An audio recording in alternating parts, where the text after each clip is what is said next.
thank you, and I will see you next week. Is that October 1st, maybe? October 2nd?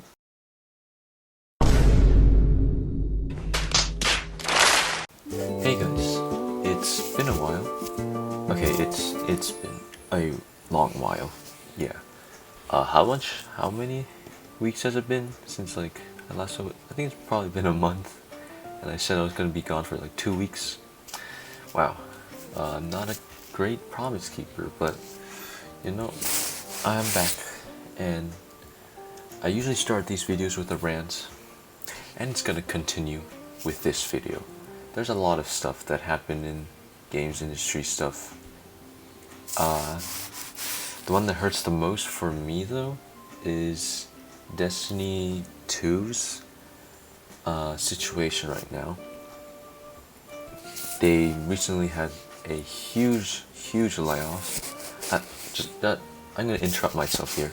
Why are there so many layoffs this year? There's like layoffs at Epic. There's layoffs at okay. There are layoffs. That's the bottom line, and that is not good.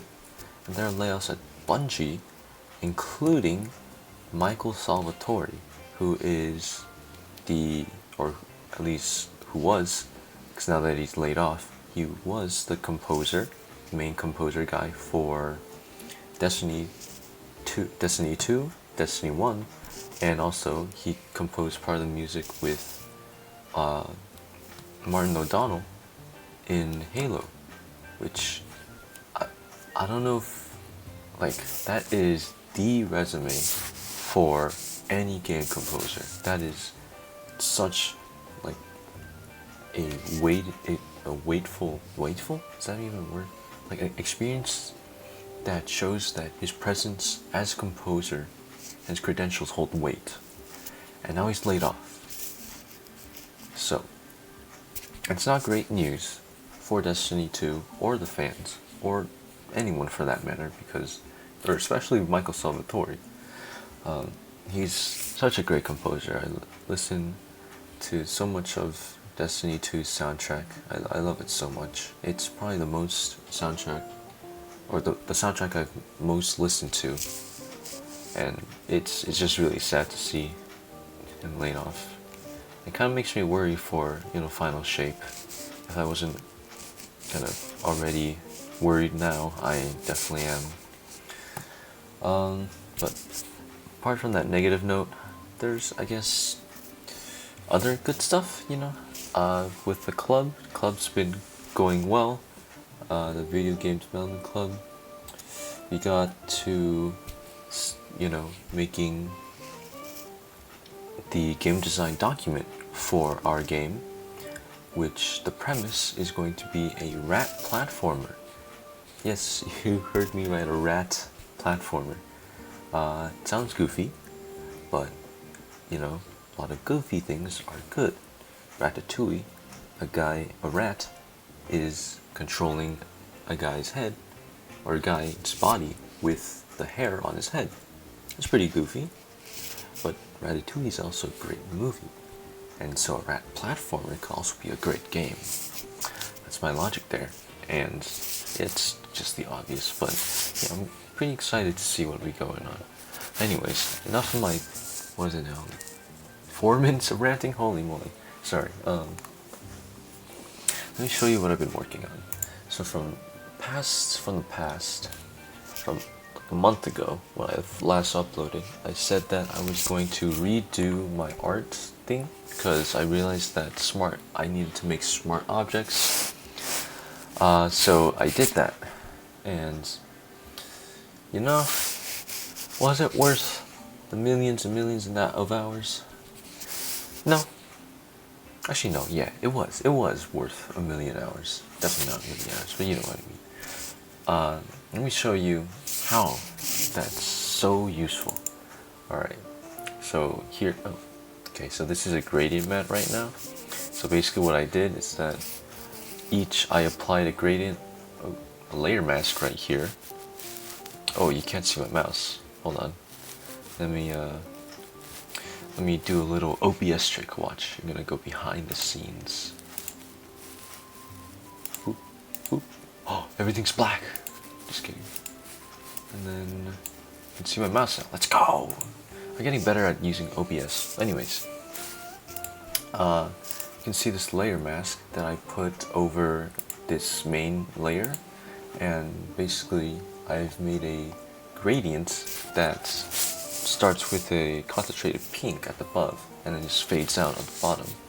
And what that does is that it creates this really cool, like, I'm not sure what you call it, but it's kind of a misty, moody kind of feel in the background. It's what you actually see in real life. And it's, oh, fog, there you go, fog. It looks like it looks a lot like fog, there you go. And I put it on pretty much every layer. But the useful thing about smart objects, if I need to recall, is that if I just make a change to one thing, let's say I just didn't want this this to be like a gradient thing.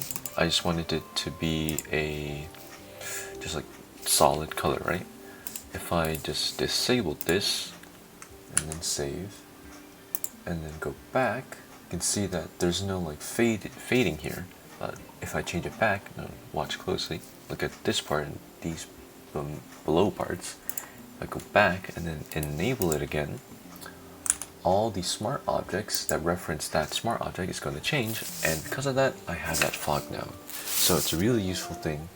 It makes it a lot easier, very procedural, and the outcome is like really nice. You get this kind of really nice fog, and I like that moody feel it creates, but obviously right now the city is kind of like just blocks. So next time, hopefully, I'll come back with more detail. I'll add lips, windows, that kind of stuff. I just want to do one thing. This is like a test to see if it looks good. You like zoom out and see if it kind of looks like a photo. Yeah, I mean, it's coherent, so I think it's good. I guess that is actually it for this episode of the Game Dev Grind. Thank you guys really for continuing to watch these. I just honestly just put these out for anyone to watch, and somehow you guys actually find these and watch these. I really appreciate it. I'm trying to figure out a way to make this, more, I guess, like entertaining. If it wasn't entertaining, I don't think it's as entertaining as it could be. You know what I'm saying? Like, I think I could put a lot of effort to this, because right now I'm just like recording stuff and just putting it in and then putting an intro, outro, and that kind of stuff. But I don't know. I wanna do more than just that. I feel like the great, well, I mean, they are great, but the like best kind of like videos like these actually take something that you're not interested in, or you might not be interested in, and then turns into something that's entertaining, right? So like, I don't know, Gotham Chess on its own is like kind of, let's be honest, it's kind of boring, but the people who play it can actually make it really entertaining, and how they analyze stuff and stuff like that. So that's just my thought process behind these videos. I kind of want to make it more than just me talking. But in the meantime, before I figure out how to make it entertaining, so I'll just stick with these. But yeah, anyways, thank you guys for continuing to watch these. Thank you if you're watching this 1 second, 10 seconds, any number of time, minutes, whatever. Really appreciate it. So I'll see you next week. I promise. So yeah, adios.